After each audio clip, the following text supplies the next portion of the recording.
6.7%। এখনও চায়নার সাথে বাংলাদেশের অনেক পার্থক্য আছে। বাংলাদেশের শিল্প এত সহজ না যে চায়না 10% ছেড়ে দিবে আর বাংলাদেশ নিয়ে কালকেই 10% বাড়ায় ফেলবে, বিকজ আমাদের ইনফ্রাস্ট্রাকচার নাই, আমাদের লজিস্টিক সাপোর্ট নাই, আমাদের এনার্জির কোনো পরিকল্পনা নাই, এনার্জি কোনো সাপোর্ট নাই। এখনও পর্যন্ত আমাদের ফ্যাক্টরিগুলি যেখানে জেনারেটর 2 ঘন্টার সাপোর্টে চলার কথা ছিল, সেইখানে জেনারেটর চলে 10 ঘন্টা, 2 ঘন্টা ইলেকট্রিসিটি থাকে।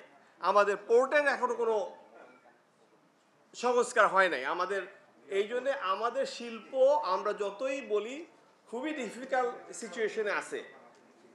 সেই পরিস্থিতিতে তারপরে একটা পরিবর্তিত পরিস্থিতিতে এসে আমাদের একটা চ্যালেঞ্জের সম্মুখীন হতে হয়েছে।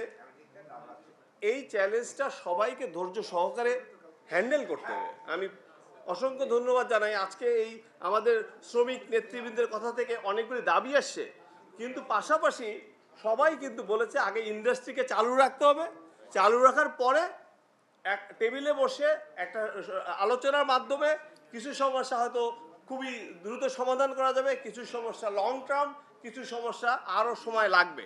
কিন্তু আমি অত্যন্ত আনন্দিত যে ওনারা প্রথমে সমস্যার পাশাপাশি একটা পয়েন্টে ঐক্যমত বসেছেন যে আগে ইন্ডাস্ট্রি চালু রাখতে হবে। ইন্ডাস্ট্রি চালু রাখার পরে, ইন্ডাস্ট্রি বাঁচানোর পরে অন্যান্য সমস্ত আলোচনাগুলো স্টেপ বাই স্টেপ আমরা সমাধান করব। ডেফিনেটলি আমাদের শ্রমিক যদি কোনো বেনিফিট পায় সবচেয়ে বেশি খুশি হবো আমরা, কারণ গত 40 বছরে শ্রমিক মালিক সম্পর্কের ভিত্তিতেই আজকে আমরা এই অবস্থায় আসছি। আপনারা শ্রমিক নেতা হয়েছেন, সরকারের রেভিনিউ আসছে, রাষ্ট্র সামনের দিকে এগিয়ে যাওয়ার জন্য চেষ্টা করছে।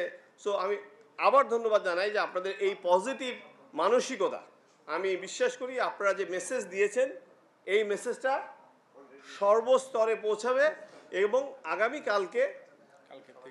কালকে থেকে নিরবিচ্ছিন্ন পোশাক কারখানাগুলি চলবে। এর পাশাপাশি অবশ্যই যে কোনো সমস্যা আলোচনার মাধ্যমে আমরা টেবিলে বসে আমাদের যতগুলি সমস্যা আছে, এবং এরকম আমরা কিন্তু গত 30 বছর অনেকবারই এই সমস্যার সম্মুখীন হয়েছি এবং প্রত্যেকবারই আমরা আলোচনার মাধ্যমে সেই সমস্যা সমাধান করেছি। সো আমি আবারও সবাইকে ধন্যবাদ জানাই। আমি ধন্যবাদ জানাই আমাদের ডক্টর দেওয়ান সালাউদ্দিন সাহেবকে। শত ব্যস্ততা অসুস্থতার মধ্যেও উনি হাসপাতাল থেকেও আমাকে প্রত্যেকবার ফোন রিসিভ করেছে, আমাকে সাহায্য করেছে। আমাদের যারা মুরব্বীরা, আমাদের এক্স প্রেসিডেন্টরা আমাদেরকে সবসময় আমাদেরকে সাপোর্ট দিয়েছে। আর আজাদ ভাই তো আজকে কয়েকদিন থেকে আমাদের সাথেই বিজেপিতেই সকালে ঢোকা, মিনিস্ট্রিতে যাওয়া, রাত্রে বেরোয়া।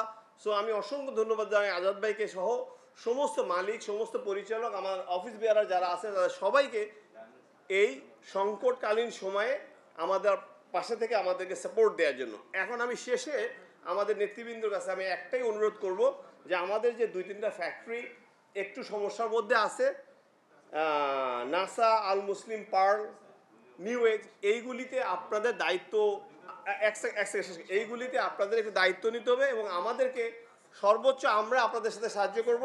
এই ফ্যাক্টরিগুলিতেও শ্রমিক সংখ্যা অনেক।